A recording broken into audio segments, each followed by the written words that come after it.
Assalamualaikum warahmatullahi wabarakatuh. Pada video pembahasan kali ini kita akan membahas tentang peluruhan beta. Peluruhan beta itu terjadi ketika sebuah neutron yang dalam keadaan diam di dalam inti berubah menjadi proton dan disertai dengan pemancaran partikel beta dengan arah berlawanan terhadap proton. Jadi, peluruhan beta itu terjadi ketika neutron yang ada di dalam inti berubah menjadi proton disertai dengan partikel beta. Partikel beta sendiri itu adalah partikel elektron. Peluruhan semacam ini biasanya disebut sebagai peluruhan beta minus ya.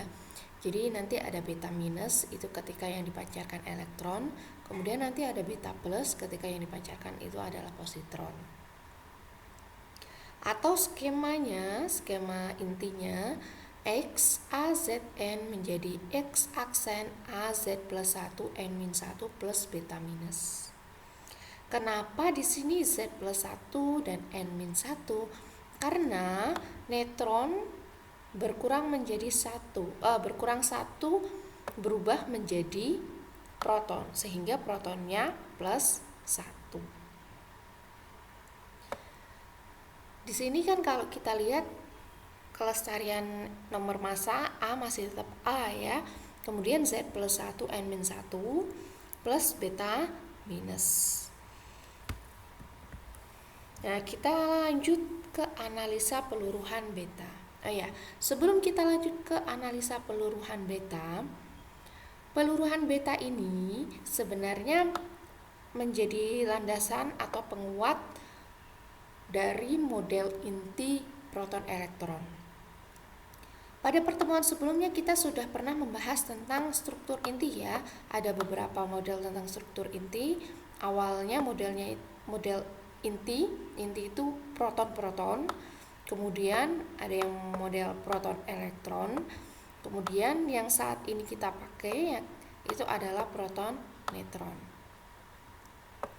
Jadi untuk model inti proton elektron, inti itu terdiri dari proton dan elektron. Model ini itu sebenarnya didukung kuat oleh adanya peluruhan beta. Karena peluruhan beta ini itu kan terjadi ketika neutron dan neutron berubah menjadi proton disertai dengan elektron. Dulu dianggapnya elektron yang dipancarkan ketika terjadi peluruhan beta itu berasal dari inti. Kan ketika neutron berubah menjadi proton disertai dengan pancaran elektron, dianggapnya dulu itu elektron yang dipancarkan itu berasal dari inti. Oh, berarti di inti itu ada elektronnya. Padahal elektron yang dipancarkan pada peluruhan beta ini bukan elektron yang berasal dari inti, tetapi elektron yang tercipta ketika neutron itu berubah menjadi proton. Ya, jadi elektron atau partikel beta minus ya itu bukan partikel yang berasal dari inti. Kan beda ya, berasal dari inti dan yang tercipta ketika terjadi perubahan neutron menjadi proton. Kalau yang berasal dari inti itu kan berarti seakan-akan inti itu terdiri dari proton dan elektron, padahal di inti itu nggak ada elektronnya. Tetapi kok bisa ini pada peluruhan beta inti memancarkan elektron. Nah, elektron sendiri itu terjadi seketika setelah neutron itu meluruh menjadi proton. Jadi proses elektron ini bukan penghuni asli inti ya, tetapi elektron ini tercipta ketika terjadi peluruhan neutron menjadi inti. Nah, sehingga model ini ya, proton elektron ini kita tolak ya, tidak kita pakai. Yang kita pakai kan neutron proton ini. Oke, kita lanjut ke peluruhan beta. Berapa energi peluruhan beta? Untuk mengetahui energi peluruhan beta, kita bisa menganalisa menggunakan hukum kelestarian energi. Energi sebelum sama dengan energi sesudah. Karena neutron itu dalam keadaan diam, Jadinya MnC kuadrat sama dengan MpC kuadrat plus MEC kuadrat plus Q. Q di sini merupakan peluruhan beta. Mohon maaf ya, ini peluruhan beta. Jadi Q itu sama dengan Mn minus Mp plus MEC kuadrat. Nah, kelebihan energi Q ini itu harus bernilai positif, dan energi Q ini tidak lain dan tidak bukan merupakan energi kinetik partikel-partikel hasil peluruhan. Jadi Q ini merupakan energi kinetik proton dan energi kinetik elektron. Nah, agar Q itu bernilai positif, agar Q itu lebih besar daripada 0, maka syarat peluruhan beta itu massa neutron harus lebih besar daripada massa proton plus elektron. Kemudian lanjut ke analisa hukum kelestarian momentum. Momentum sebelum peluruhan sama dengan momentum setelah peluruhan. Karena sebelum meluruh neutron itu dalam keadaan diam, maka Pn-nya sama dengan 0. Sedangkan setelah terjadi peluruhan, proton dan elektron itu kan dia bergerak ya, sehingga mempunyai momentum. Nah, momentum proton itu sama dengan momentum elektron, tetapi arahnya berlawanan. Kemudian energi kinetik proton itu Kp sama dengan Pp kuadrat per 2 Mp. Karena besarnya momentum proton itu sama dengan momentum elektron, jadi kita bisa ganti Pp yang ada di sini dengan Pe. Nah, jadi Kp itu sama dengan P kuadrat per 2 Mp. Kemudian kita kalikan ya, kita kalikan dengan 2Me per 2Me. Tujuannya apa? Tujuannya nanti kita akan menuliskan energi kinetik proton itu dalam energi kinetik elektron. Jadi kita mau mengetahui apa sih hubungan antara energi kinetik proton dan energi kinetik elektron, sehingga nanti kita bisa menuliskan ulang energi peluruhan beta Q ini. Nah, ini setelah PP-nya itu diganti dengan PE, kemudian dikalikan dengan 2Me per 2Me. Perkalian ini tidak merubah persamaan karena 2Me per 2Me ini kan 1 ya, jadi tidak merubah persamaan. Kemudian PE kuadrat per 2Me, ini ya, PE kuadrat per 2Me itu energi kinetik elektron. Sehingga Kp bisa dituliskan sebagai, ini nanti duanya bisa coret-coret ya, Me per Mp Ke. Jadi energi kinetik proton itu sama dengan rasio antara Me per Mp dikalikan dengan Ke. Nah, massa proton ini kan ada Me per Mp ya. Massa proton itu sangat lebih besar dibandingkan dengan massa elektron. Sehingga di sini dapat disimpulkan energi kinetik proton itu sangat lebih kecil dibandingkan dengan energi kinetik elektron. Jadi Kp sama dengan Me per Mp. Mp di sini itu kan sangat besar sekali ya. Sesuatu kalau dibagi dengan nilai yang sangat besar itu kan hasilnya kan kecil. Jadi Kp itu nilainya sangat kecil sekali dibandingkan dengan energi kinetik elektron. Atau kalau kita mau lihat rumusan yang 24 ya, kalau ini kan energi kinetik kan berbanding terbalik dengan massa. Kalau massanya sangat besar sekali berarti energi kinetiknya akan kecil. Jadi energi kinetik proton itu jauh lebih kecil daripada energi kinetik elektron. Sehingga di persamaan 20 ya, persamaan 20 Q itu kan sama dengan Ke plus Kp.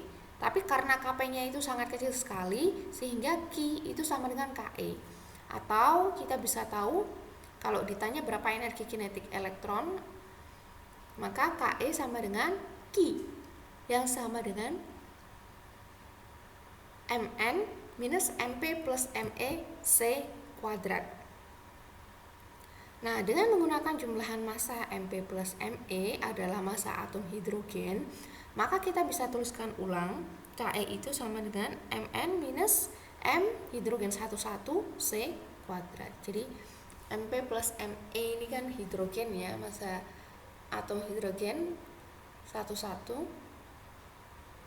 Jadi bisa kita tuliskan sebagai persamaan 28.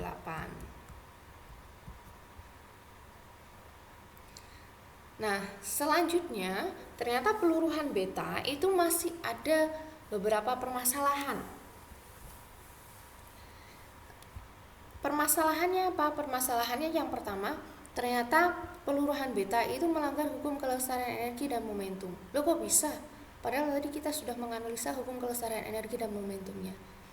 Jadi berdasarkan persamaan 27 dan 28 tadi, ya, jadi KE itu kan sama dengan Mn, ya, Mn minus M H11 C kuadrat. Massa atom hidrogen ini kan sudah ada di tabel. Massa neutron juga sudah ada di tabel. Kita tinggal masuk-masukkan nilainya dikalikan dengan C kuadrat. Jadi KE itu sama dengan 0,78 MeV. Jadi hanya ada satu energi kinetik untuk elektron. Jadi kalau kita tadi sudah menganalisa hukum kelestarian energi dan momentum sehingga didapatkan energi kinetik elektron yang nilainya cuma ada satu, yaitu 0,782 MeV. Kalau nilainya cuma ada satu, ini bisa dibilang energi kinetik elektron itu kan tertentu atau diskrit. Nah, ternyata hasil pengamatan energi peluruhan beta atau energi kinetik elektron itu lebih kecil dan spektrumnya itu berupa energi yang kontinu, bukan diskrit. Ini hasil pengamatan. Jadi energi kinetik elektron, jadi kalau semisal kita tuliskan ya, ini kan energi kinetik elektron, ini kan jumlah elektron ya. Energi kinetiknya itu kan cuma ada satu nilai tok. Ya harusnya cuma begini aja ya. Mau jumlah elektron di sini berapapun, energi kinetiknya kan cuma satu, yaitu 0,782. Atau kalau semisal energi elektronnya, kalau energi elektronnya satu ya berarti cuma di sini ya. Kemudian kalau elektronnya 2 berarti kan 2 kalinya ya diskrit kali ya. Gitu ya. Jadi berarti kan 0,782 dikalikan 2 gitu ya. Jadi di sini aneh. Hasil pengamatan dan hasil perhitungan itu berbeda. Hasil perhitungan energi kinetik elektron itu cuma ada satu nilai, yaitu 0,782 MeV. Ini untuk satu elektron ya, 0,782 MeV. Tapi hasil pengamatan energi kinetik itu kontinu. Jadi bentuknya kontinu. Energinya berarti kan macam-macam ya. Kalau misalnya ini 0 sampai dengan Kmax, berarti kan semua energi itu ada. Jadi ada energi kinetik elektron yang 0, 0,1, 0,2, 0,3, 0, berapa, 2, 3, 4, 5. Jadi kan distribusi energinya itu kan kontinu, ada di semua range energi. Tapi kalau hasil perhitungan energinya cuma 0,782. Ini ada permasalahan ini di peluruhan beta. Jadi hasilnya tidak sesuai dengan pengamatan. Nah, ini menunjukkan adanya pelanggaran hukum kelestarian energi dan momentum linier. Jadi ini pasti ada yang salah ketika kita menganalisa tadi ya, hukum kelestarian energi dan momentum linier. Kemudian yang kedua, ini baru satu permasalahan, hasil analisa energi kinetik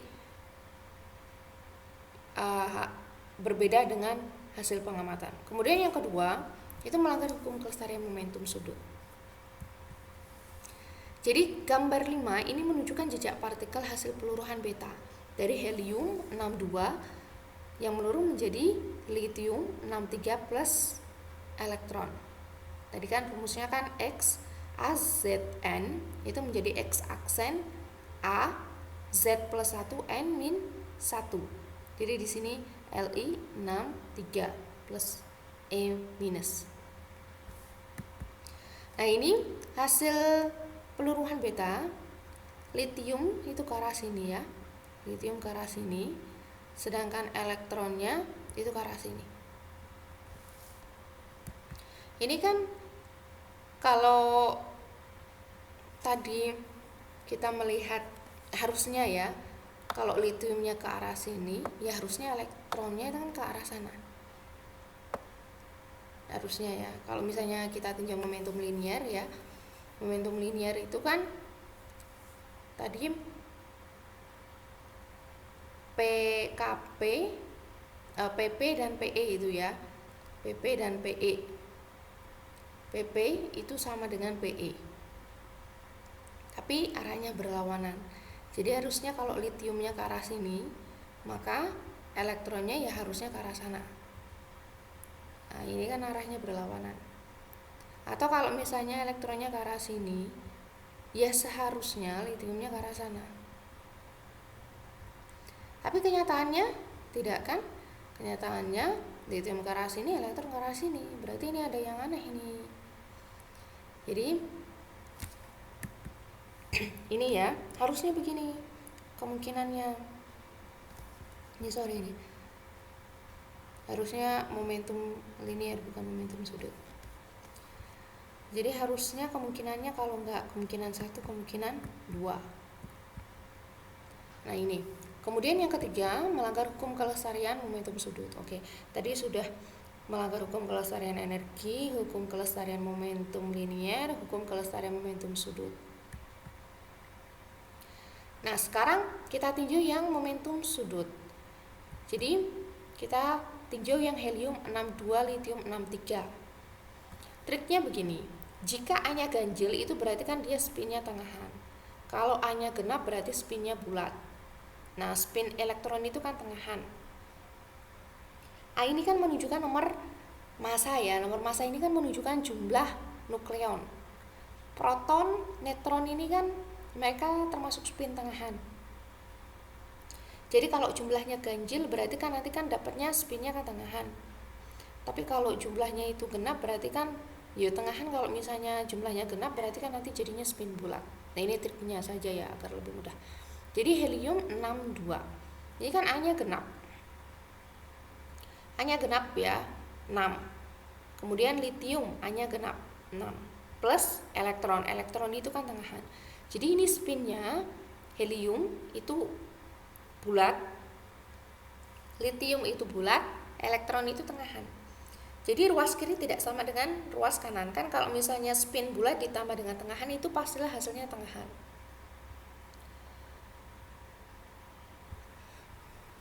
Kita tinjau yang lain misalkan tritium ya. H31 meluruh menjadi helium 32 plus elektron. Yang sebelah kiri itu kan A-nya 3 ganjil berarti ya. Helium A-nya 3 ganjil plus elektron. Kalau A-nya ganjil itu kan berarti spinnya tengahan. Ya, tengahan. Yang ruas kanan ini A-nya ganjil, spinnya tengahan plus elektron, elektron spinnya tengahan. Jadi ruas kiri spinnya tengahan, ruas kanan spinnya bulat. Nah ini kan nggak sama antara ruas kiri dan ruas kanan. Jadi peluruhan beta itu melanggar hukum kelestarian momentum sudut.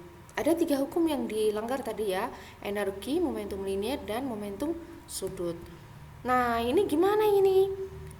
Kan ada permasalahan, dia melanggar 3 hukum kelestarian, sehingga kita harus menemukan solusinya. Bagaimana solusinya? Nah, ini kita cek ulang. Di awal kan kita sudah membahas tentang hukum kelestarian yang berlaku pada peluruan. Itu ada energi, momentum sudut linier, momentum sudut dan linier, kemudian hukum kelestarian muatan listrik dan nomor massa. Kalau muatan listrik oke ya, memenuhi ya. Jadi kan kalau yang N berubah menjadi P plus elektron, N itu kan dia netral, jadi kan 0 muatannya, P itu kan plus 1, elektron min 1. Oke. Kalau hukum kelestarian nomor massa juga oke. Ini kan tetap A. Kan beta minus elektron itu kan nggak punya nomor massa ya, karena dia bukan inti tetapi partikel. Jadi oke, ini memenuhi. Bagaimana menyelesaikan permasalahan yang terjadi pada peluruan beta ini? Bagaimana kita mengkompensasi 3 hukum yang dilanggar di sini? Jadi pada tahun 1930, Wolfgang Pauli itu mengusulkan adanya partikel ketiga yang dipancarkan oleh peluruhan beta. Nah, jadi Wolfgang Pauli 1930 itu mengusulkan partikel baru. Ini baru partikel hipotesis ya. Jadi partikelnya yang pertama, karena tadi peluruhan beta tidak melanggar hukum kelestarian muatan, sehingga partikel yang diusulkan itu tidak bermuatan. Karena kalau nanti bermuatan malah bahaya ya, kalau bermuatan nanti malah melanggar hukum kelestarian muatan. Jadi yang pertama tidak bermuatan. Kemudian yang kedua, partikel ketiga ini harus berspin tengahan. Ya, untuk mengkompensasi tadi hukum kelestarian momentum sudut, itu kan ruas kiri itu tidak sama dengan ruas kanan ya. Karena masih kurang momentum sudutnya itu beda gitu. Jadi partikel ketiga ini harus berspin tengahan. Biar apa? Biar nanti lestari. Karena kalau tadi kita lihat yang H62 itu ya menjadi litium 63 itu kan sebelah kiri itu dia bulat, sebelah kanan tapi tengahan ya, sehingga yang sebelah kanan perlu spin tengahan satu lagi. Kemudian yang ketiga, partikel ketiga ini harus bermassa sangat kecil dibandingkan dengan massa elektron, bahkan mendekati 0. Nah, ini massanya harus kecil sekali.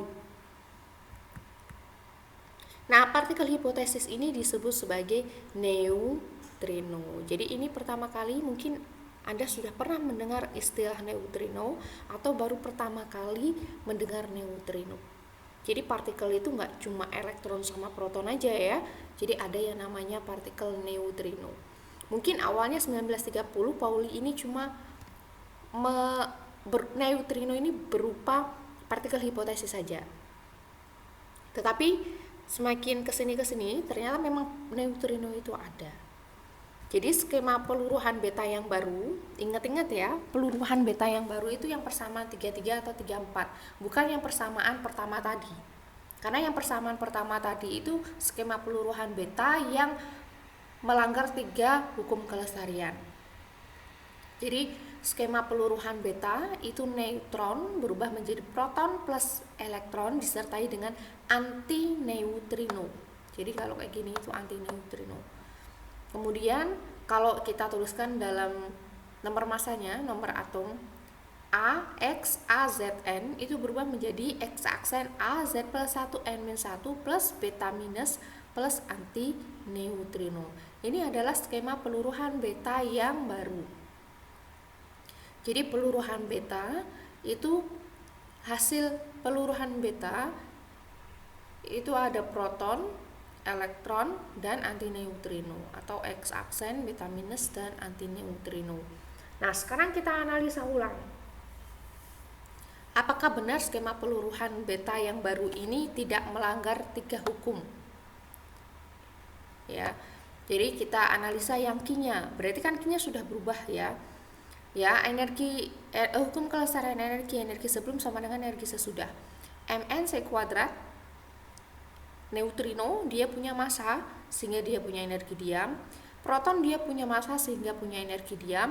Elektron punya massa sehingga dia punya energi diam. Nah, antineutrino jadi kan dihipotesiskan bahwa massanya itu sangat kecil sekali, mendekati 0, sehingga dia kita asumsikan energi diamnya juga 0. Jadi nggak ada energi diam, tetap Q. Ya, jadi nggak ada M neutrino C kuadrat itu nggak ada, karena neutrino massanya sangat kecil sekali, sehingga Q-nya malah tidak berubah ya. Jadi peluruhan beta Q itu sama dengan Mn Mp plus Me C kuadrat. Tetapi Q yang ada di sini, kalau sebelumnya Q yang ada di sini itu merupakan energi kinetik proton dan elektron. Nah, di sini muncul Q itu sebagai energi kinetik proton, elektron, dan neutrino. Ya. Jadi Q-nya itu merupakan energi kinetik proton, elektron, dan neutrino. Jadi ini hukum kelestarian energinya. Q-nya berubah menjadi seperti ini. Itu ya.